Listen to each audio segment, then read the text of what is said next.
Martin Lewis is on the radio talking about energy and the prices allegedly coming down, maybe for some people in some postcodes. Alexa, stop. I can't cope with it. There you go. Alexa, stop. I have to stop now. I mean, when we're talking about prices coming down, we're still, they were there and then they went up there and now they're coming back down to there again. We're nowhere near anywhere comfortable living, are we? We're nowhere near being able to get ourselves out of the horrible murky mess. Anyway, that's not what I was wanting to talk about. Learner drivers is what I want to talk about. Now, you might hear me talking about this more and more given that I've got one. So I took him out last night for a drive. So proud of him. He's doing really well. He's taking it seriously. We did traffic lights yesterday. We did a level crossing. We did reverse parking. We reversed out of a space, really good. But we live in a remote area. Not really remote, but we live in an agricultural area. And so we've got some quite nice lanes that don't get much traffic on them in the evenings, hence why I wanted to go. No. Turns out we might not get much traffic, but what we do get are all the idiots who think that if there's a learner driver, they're going to drive that far away from their bumper. Now, we've got 2 L's on the back and 1 on the front. He doesn't want 2 L's on the back, he wants 1 on the back and 1 on the front, but we've got those silly magnetic ones on the back, so one's going to fall off, so 1 for insurance, and then the sticky one at the front, because nothing sticks to the bonnet anymore. They just don't. So anyway, we're quite clearly a learner driver. And we had a Mazda MX-5, an Aston Martin, a Saracen truck, what was the one that was? A Jaguar. He said, I've got popper in my 6s. I didn't know what that meant. And I went, what? I've got popper in my 6s. And I had a look, I went, oh, no, you haven't. And if it was popper, there is no way he'd have been driving that close to you. They're literally on his tail, ready to overtake him.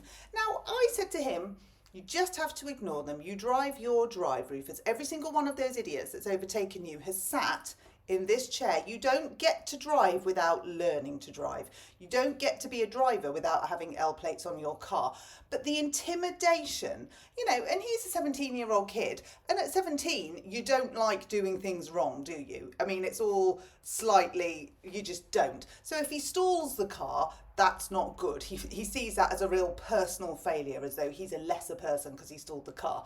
We've had a conversation about how I would be disappointed if he didn't stall the car, because that means he's working it all out and he's feeling it and he's learning it. So, by the time we'd finished, beautiful gear changes, really lovely hill starts. He'd done really well, but no thanks to the idiots that were right behind him. Now, I don't know what I can do about this. I don't know.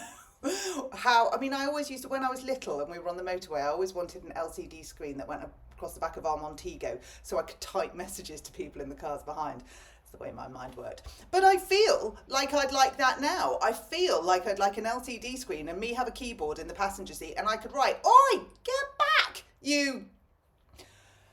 Anyway, so if you do see a learner driver, please do be patient with them. They're learning. We've all had to learn, and there is nothing more stressful than being in, as I told my son, probably the most dangerous weapon he will ever be in control of. I hope it's the most dangerous weapon he will ever be in control of, a car, which can change the course of someone's life like that.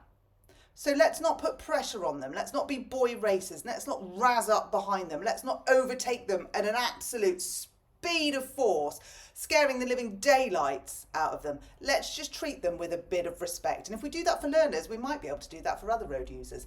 And on driving, last little rant, car park. Supermarket car park, 4 people in it. I park in a space, somebody comes in, parks right next to me.